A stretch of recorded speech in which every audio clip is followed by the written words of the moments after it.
दोस्तों आज हम सोमनाथ जो कि शिमगा रायपुर के पास में है और आज हम लोग घूमने आए हैं। सोमनाथ जी के दर्शन करने के पश्चात हम नौका विहार का आनंद ले रहे हैं।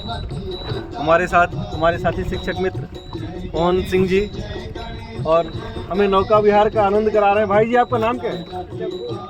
जग्गू भाई हमें नौका विहार का आज आनंद करा रहे हैं। ये दो नदियों का संगम है और आप देखेंगे यहाँ पर दो नदियाँ उधर से जो आ रही है ये शिवनाथ नदी है जो कि दुर्ग से आ रही है और ये जो नदी है ये खारून नदी है। दोनों के पानी में आप देखेंगे रंग का अंतर है। उधर का पानी कुछ मटमैला है शिवनाथ नदी का और खारून नदी का पानी कुछ हद तक नीला है। तो देखने में ही समझ में आ रहा है कि यहाँ पर दो नदियों का संगम हो रहा है। और जब अभी जहाँ पर वो नाव देख रहे हैं वहाँ पर दोनों नदियों का पानी वहाँ पर मिल रहा है। और यहाँ पर एक बीच में मंदिर है जो कि पानी ज़्यादा होने के कारण अभी डूब चुका है। मैं इससे पहले लगभग 12 साल पहले आया था। उस समय ठंड का समय था और यहाँ पर वह मंदिर स्पष्ट नज़र आ रहा था, लेकिन आज के समय में यहाँ पर वो मंदिर नज़र नहीं आ रहा है। और हम देखिए अभी नौका विहार का आनंद लेते हुए उस पेड़ों को देखिए जहाँ तक पत्ते और कागज झिल्लियाँ लटकी हुई हैं। इसका मतलब है कि वहाँ तक जब पानी ज़्यादा हुआ था तो उस ऊंचाई तक पहुँचा था पानी। आज बहुत कम हो गया है पानी अभी। तो जैसे बाढ़ आती है तो आप लोग नाव निकाल के ले जाते हो ऊपर? हाँ।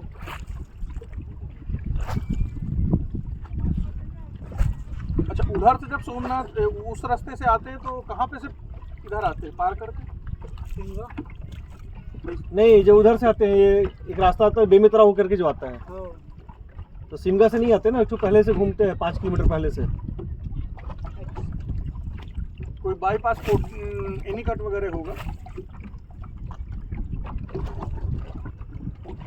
ये देखिए यहाँ पर आप ध्यान से देखेंगे दोनों नदियों का संगम हो रहा है। 10 फीट आगे ये उधर से शिवनाथ नदी और इधर से खारून नदी। आप देखिए यहाँ से दो नदियों का पानी बिल्कुल अलग साफ नज़र आ रहा है। खारून भी दिखा दो। ये बाईं तरफ अभी देख रहे हैं आप खारून नदी है और ये नदी जो है ये शिवनाथ है और यहाँ से दोनों एक साथ जाती हैं और आगे ये दोनों नदियाँ ही आगे जा कर के महानदी में मिल जाती है जो कि छत्तीसगढ़ की जीवनदायिनी नदी के नाम से जानी जाती है। इसको छत्तीसगढ़ की रेखा भी कहते हैं। छत्तीसगढ़ की गंगा अनेक नामों से इसको जाना जाता है। और इसके बारे में कुछ हमारे साथी मोहन सिंह जी बताएंगे। बताइए सर इस नदी के आगे। एक्चुअली शिवनाथ नदी जो है वो छत्तीसगढ़ की सबसे लंबी नदी मानी जाती है और शिवनाथ नदी आगे जा कर के महानदी में मिल जाएगी। और महानदी जो है छत्तीसगढ़ की गंगा के नाम से जानी जाती है, छत्तीसगढ़ की सबसे पवित्र नदी मानी जाती है। और साथ ही साथ छत्तीसगढ़ से आगे जा कर के संबलपुर उड़ीसा में महानदी पर आपका भारत का सबसे लंबा बांध हीराकुंड बांध बनाया गया है। तो चूँकि आर्थिक दृष्टि से भी और छत्तीसगढ़ की चौड़ी नदियों में अगर बात करेंगे, सबसे बड़ी नदियों में बात करेंगे तो महानदी का नाम आता है और सबसे लंबी नदियों की बात करेंगे तो उसमें शिवनाथ नदी का नाम आता है। दोनों ही नदियाँ छत्तीसगढ़ के परिप्रेक्ष्य पे काफ़ी महत्वपूर्ण स्थान रखती हैं और हमारे देश में नदियों को वैसे भी देवी का स्वरूप माना गया है।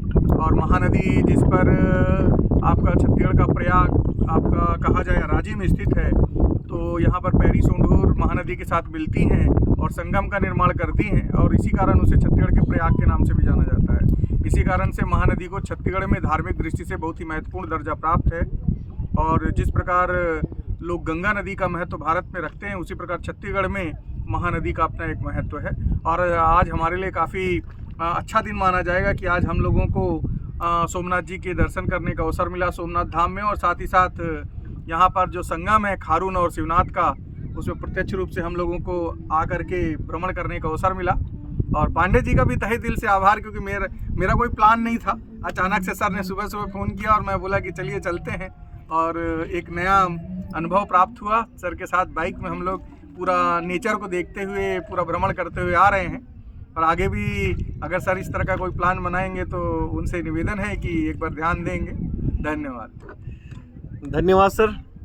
और हमारा तो अक्सर ऐसा प्लान बनता है, बल्कि हम तो चाहते हैं कि कभी ऐसा प्लान बनाया जाए कि दोस्तों को पता ही ना हो और दरवाजे पर उनके कार लेके खड़े हो जाएं और बोले कि भाई थोड़ा उधर चलाते हैं घूम करके, और अचानक से उनको लेकर के चला जाए कहीं पूरे दिन भर के सफ़र के लिए। तो सरप्राइज़ देने में मज़ा भी आता है।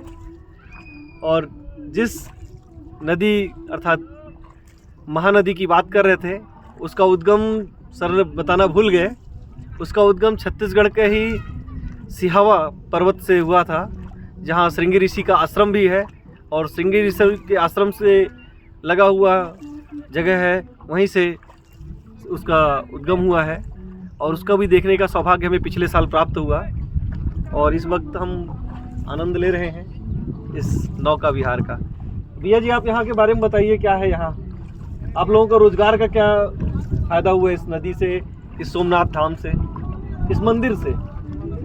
हाँ नहीं, मेरा कहना ये है, अगर ये मंदिर नहीं होता तो क्या यहाँ आपको रोजगार मिलता? हम लोग आते क्या? नहीं आता ना। नहीं आता। और देखिए आज की डेट में, मैं 12 साल पहले आया था, उस समय यहाँ पर केवल एक नाव चलती थी। आज मैं देख रहा हूँ यहाँ कम से कम 10 से 12 नावें चल रही हैं। इसका मतलब यहाँ कम से कम 10-12 परिवारों को जीविकोपार्जन के लिए रोजगार मिल रहा है। और इसके अलावा फूल बेचने वाले, यहाँ पर चाय और अन्य छोटे मोटे दुकान रखने वाले, ऐसे मुझे लगता है कम से कम 25 से 30 परिवारों को रोजगार का यहाँ पर अवसर मिला है इस मंदिर के कारण। तो जो लोग कुछ समय पहले जब राम मंदिर बन रहा था, कुछ नमूने पूछ रहे थे कि मंदिर से क्या होगा, मंदिर बनाने से क्या होगा। अब सोचिए, जब ये छोटा सा मंदिर सोमनाथ, जिसको छत्तीसगढ़ के बहुत से लोग न जानते होंगे न कभी देखे होंगे, उस मंदिर ने यहाँ 25 से 30 परिवारों को रोजगार दिया है। तो वो तो राम मंदिर जो पूरे विश्व में प्रसिद्ध है, ना जाने कितने लोगों को रोजगार दे रहा होगा। और यकीन मानिए, आने वाले समय में पूरे उत्तर प्रदेश की दिशा और दशा वो राम मंदिर बदल देगा। तो दोस्तों, मंदिर हमेशा प्राचीन काल से भारत में आस्था का भी केंद्र है, साथ में रोजगार के लिए भी अवसर उपलब्ध कराया है। और दक्षिण भारत के विकास का एक बहुत बड़ा कारण मंदिरों का बहुत अधिक मात्रा में और बड़े पैमाने पर विशाल मंदिरों का होना है। तो मंदिरों का विरोध ना करें, बल्कि मंदिरों से जुड़े और मंदिरों को समझें, अपने धर्म और अपने आस्था को और मजबूत करें। धन्यवाद। हर हर महादेव।